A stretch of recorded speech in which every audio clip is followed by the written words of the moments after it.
मेरे साथ बोलिए, भारत माता की। क्यों भाई, निजामाबाद वालों की आवाज को क्या हो गया है?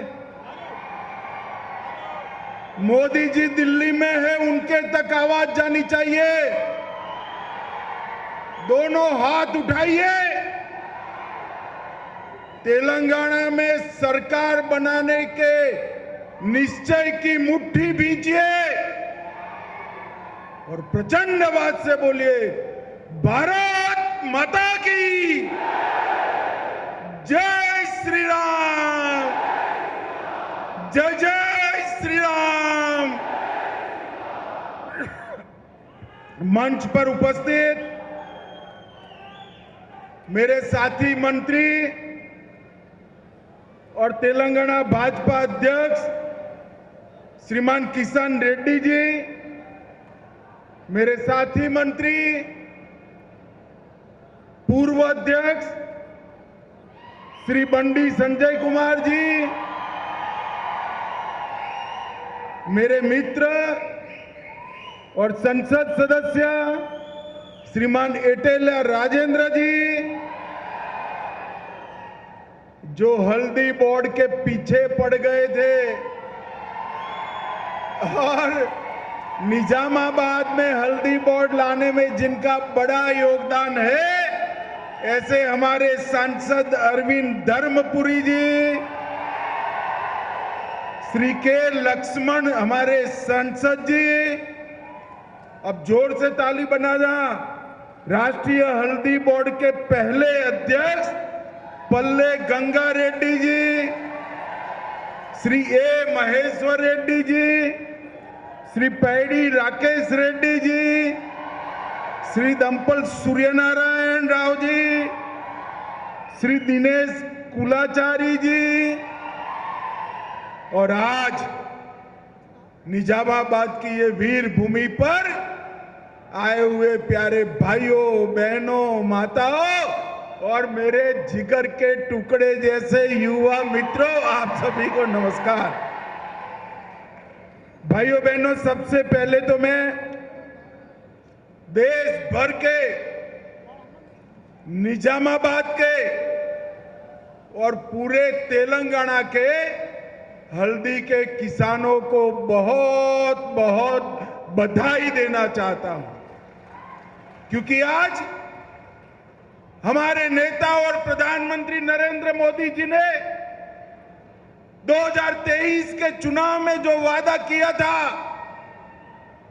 हल्दी बोर्ड बनाने का, न केवल वो वादा पूरा किया है, हल्दी बोर्ड का हेडक्वार्टर भी इस इंदौर की धरती पर देकर यहां पर हल्दी किसानों का काम कर दिया है। भाइयों बहनों, मोदी जी जो वादा करते हैं उसको पूरा करते हैं, इसीलिए कहते हैं मोदी जी को कहते हैं वो करते हैं। भाइयों बहनों, यहां आने के पहले निजामाबाद के लोकप्रिय नेता स्वर्गस्थ डी श्रीनिवासन श्रीनन्ना जी का आदम कद प्रतिमा का यहां उद्घाटन किया है। मैं श्री डी श्रीनिवासन जी को बहुत बहुत मनपूर्वक याद कर श्रद्धांजलि देना चाहता हूं। भाइयों बहनों, आज बड़े हर्ष का दिन है।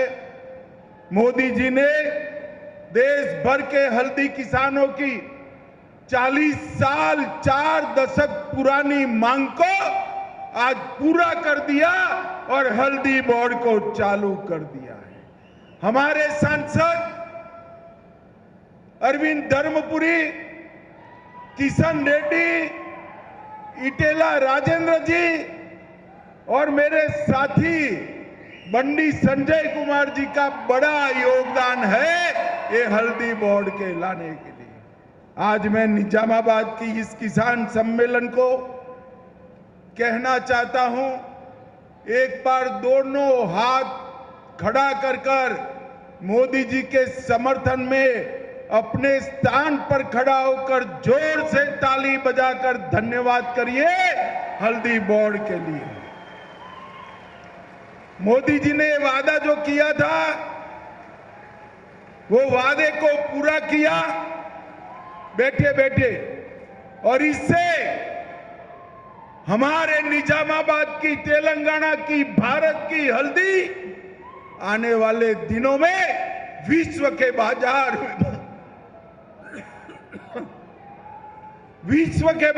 में पहुंचेगी।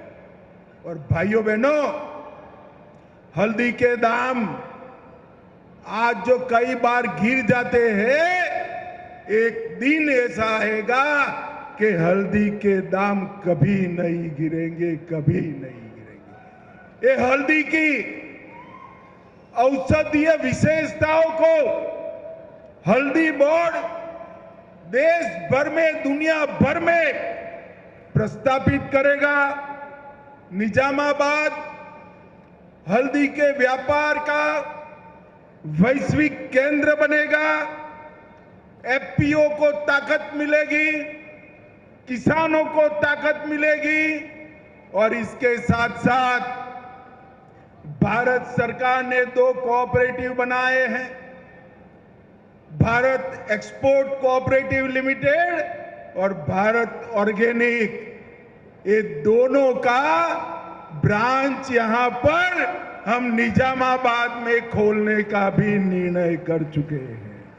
और भाइयों बहनों, इसका पैकेजिंग, मार्केटिंग और एक्सपोर्ट तीनों के लिए हम बहुत जल्दी एक पूरी व्यवस्था बनाएंगे।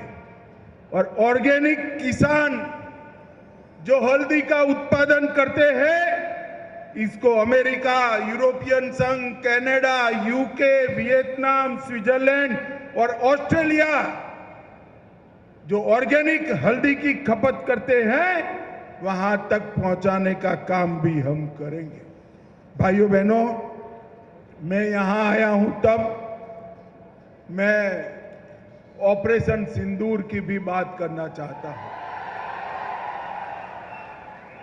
मोदी जी इस देश के प्रधानमंत्री बने 2014 में। बाद में मोदी जी ने इस देश की सुरक्षा को चौक चौबंद करना शुरू किया। एक जमाना था जब 10 साल तक कांग्रेस की सरकार थी, आए दिन पाकिस्तान के आतंकवादी आते थे, हमले करते थे और भाग जाते थे, कोई बोलने वाला नहीं था। मोदी जी की सरकार में 10 साल में 3 बार बड़े प्रयास किए। उरी में किया, पुलवामा में किया और पहलगांव में भी किया। उरी में किया, सर्जिकल स्ट्राइक की, पुलवामा में किया, एयर स्ट्राइक की, और पहलगांव में किया, पाकिस्तान में घर में घुसकर ठोकने का काम किया। पहलगांव के हमले के बाद मोदी जी ने कहा था कि इनको बड़ा सबक सिखाएंगे, और पाकिस्तान धमकी दे रहा था एटम बम के। कांग्रेसी सोचते थे कुछ नहीं होगा, कुछ नहीं होगा, कुछ नहीं होगा, और एक दिन रात को हमारे सेना के बहादुर जवानों ने आतंकी संस्थाओं के हेडक्वार्टर को उड़ाकर सैकड़ों आतंकवादियों को धराशायी कर। और आज भी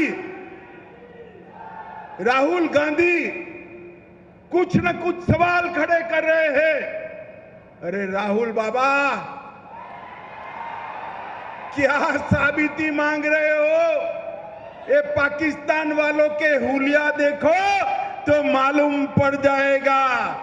जो कहते थे कि हम भारत को चैन से सोने नहीं देंगे, उनके हेडक्वार्टर को उड़ाने का काम हमारे नेता नरेंद्र मोदी ने किया। नरेंद्र मोदी।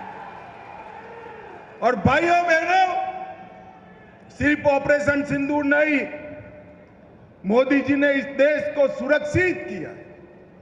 4 दशक से नक्सलवादी इस देश का आदिवासियों के क्षेत्र में 40,000 लोगों का जान गया। मेरे कई आदिवासी भाई पैर गंवा बैठे, हाथ गंवा बैठे, जान गंवा बैठे। मुझे बताओ निजामाबाद वालों, ये नक्सलवादियों को समाप्त करना चाहिए या नहीं करना चाहिए? जोर से बोलो, करना चाहिए या नहीं करना चाहिए? ये तेलंगाना कांग्रेस पार्टी के अध्यक्ष कहते हैं कि इनको शरण में लाओ। कौन ना बोल रहा है भाई? जिसको सरेंडर करना है करे। मैं इस मंच पर से कहता हूं, सारे लोग हथियार छोड़ दो और सरेंडर करो। मगर सरेंडर नहीं करेंगे तो हमने तय किया है 31 मार्च 2026 के पहले इस देश से नक्सलवाद को हम समाप्त कर देंगे, समाप्त कर। मुझे बताओ निजामाबाद वालों, जिन्होंने आदिवासियों को मारा, हमारे पुलिस ऑफिसर, सुरक्षा कर्मियों को मारा, वो नक्सलवाद को समाप्त करना चाहिए या नहीं करना चाहिए? जोर से बोलो, करना चाहिए या नहीं करना चाहिए? ये कांग्रेस पार्टी कहती है इनके साथ बातचीत करो। हमारी सरकार का नीति है, पॉलिसी है, जिनके हाथ में हथियार है उनसे कोई बातचीत नहीं होगी। हथियार डाल दो, सरेंडर करो और मेन स्ट्रीम में दाखिल हो जाओ। 10,000 लोग उत्तर पूर्व में, नॉर्थ ईस्ट में हथियार छोड़कर मेन स्ट्रीम में आए। तालुका का चुनाव लड़े, जिला का लड़े, विधायक लड़े। भाइयों बहनों, 2000 से ज्यादा नक्सली भी 1.5 साल में सरेंडर करे हैं। मगर जिनके हाथ में हथियार है उनसे कोई बातचीत नहीं होगी। और मैं आज तेलंगाना की धरती पर से कहकर जाता हूं, जो लोग नक्सलवाद को बचाने की बात करते हैं, तेलंगाना के जिन आदिवासियों की जान गई है, जिन पुलिस वालों की जान गई है, जिन सुरक्षा कर्मियों की जान गई है, इनके परिवार वालों को आप क्या जवाब दें?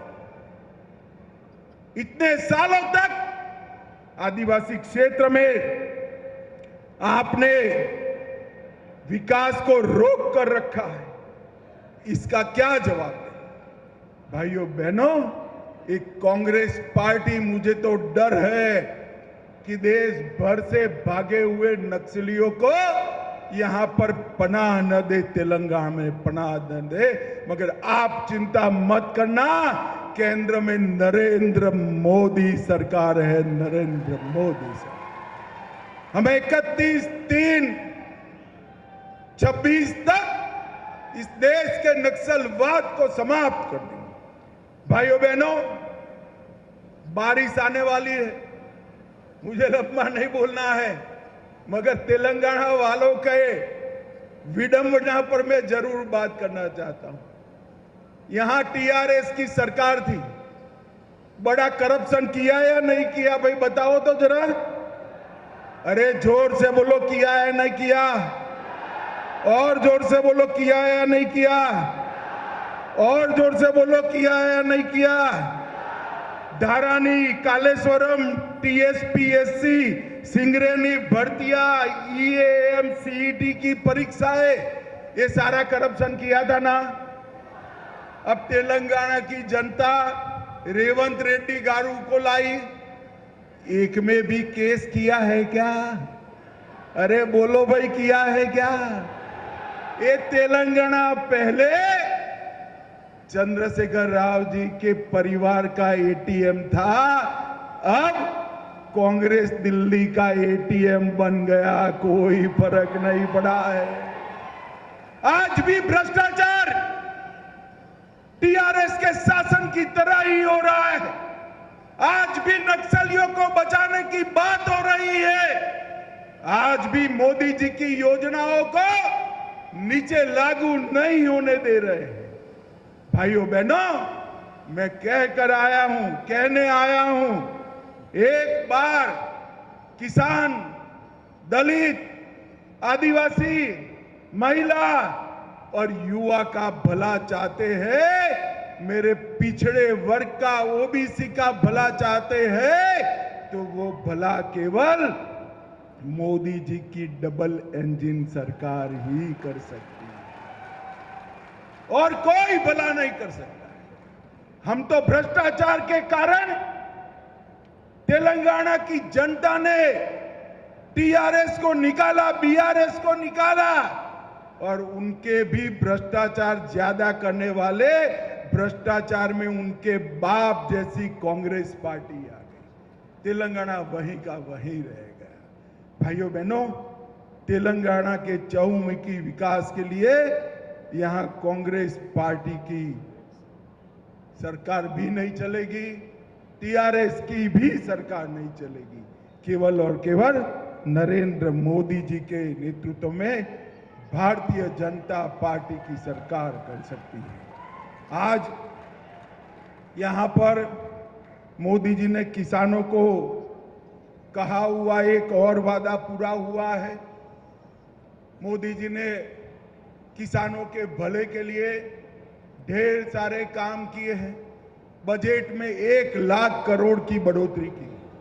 हर किसान के अकाउंट में 6,000 रुपया जाता है। यूरिया, डीएपी के दाम बढ़ने नहीं दिए। किसान बीमा पहले कभी मिलता नहीं था, अब किसान को मिल रहा है और अब हल्दी बोर्ड की भी रचना हो गई है। भाइयों बहनों, आने वाले दिनों के में मोदी जी ने दलित, पिछड़े, आदिवासी, गरीब, युवा और महिला के लिए, किसानों के लिए जो काम किए हैं, हम उसको आगे चालू रखेंगे।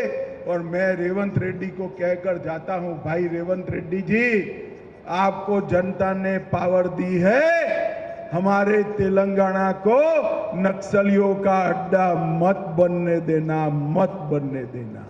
और भाइयों बहनों, वो जो करे वो करे। फिर से मैं आपको कहकर जाता हूं, 31 मार्च 2026 को हम नक्सलवाद को समाप्त कर देंगे, पूरे देश से समाप्त करेंगे। फिर से एक बार तेलंगाना के और देश भर के हल्दी के किसानों को मोदी जी की ओर से बहुत बहुत बधाइयां और हल्दी बोर्ड बनने के बहुत बहुत अभिनंदन। वंदे मातरम। मेरे साथ पूरे जोश और खरोश के साथ दोनों हाथ उठाकर प्रचंड आवाज से बोलिए, भारत माता की वंदे वंदे, जय श्री राम।